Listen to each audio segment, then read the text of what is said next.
هاوکات لەگەڵ کەوتنی یەکەم مینبەری ڕاگەیاندنی دەوڵەتەکەی داعش لە مووسڵ لە سووریاش ئەو ڕێکخراوە سەرجەم هێزەکانی لە حەلەب کشاندەوە.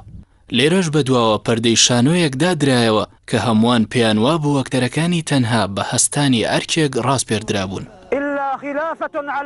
بە دیاریکراوی لە 29 حوزەیرانی 2014 وتەبێژی داعش دروستکردنی دەوڵەتی خەلافەتی لە مووسڵ ڕاگەیاند. 3 ساڵ دواتر و هەر لەو بەروارەدا سەرۆک وەزیرانی عێراق کۆتایی هاتنی داعشی لە مووسڵ ڕاگەیاند. وەزیری بەرگری بەریتانیا لە کۆبوونەوەی وەزیرانی بەرگری ناتۆدا ڕایگەیاند سێمین ساڵیادی ڕاگەیاندنی دەوڵەتەکەی داعش هاوکاتە لەگەڵ ڕۆژی کۆتایی هاتنی ئەو بەروارە.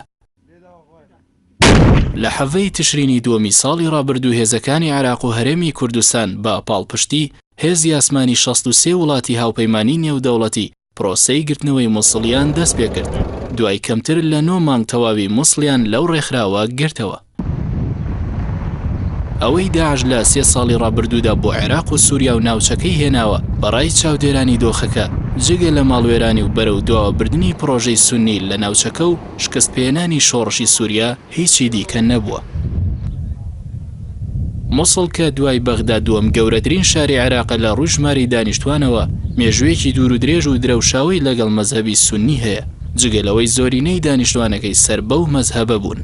دوان لە شوێنەوارە گرنگەکانی وەک مزگەوتی نووری و منارەی حەدبە بەر لە سەدان ساڵ لەمەوبەر لەلایەن پادشا و سەرکردە سونیەکانەوە دروست کراوە.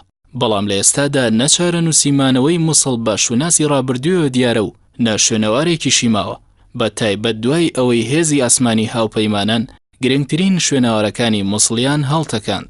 لەگەڵ کەوتنی داعش لە مووسڵ سەرچاوەکانی هەواڵی بیانی کشانەوەی سەرجەم هێزەکانی داعشیان لە پارێزگای حەڵەب ڕاگەیاند.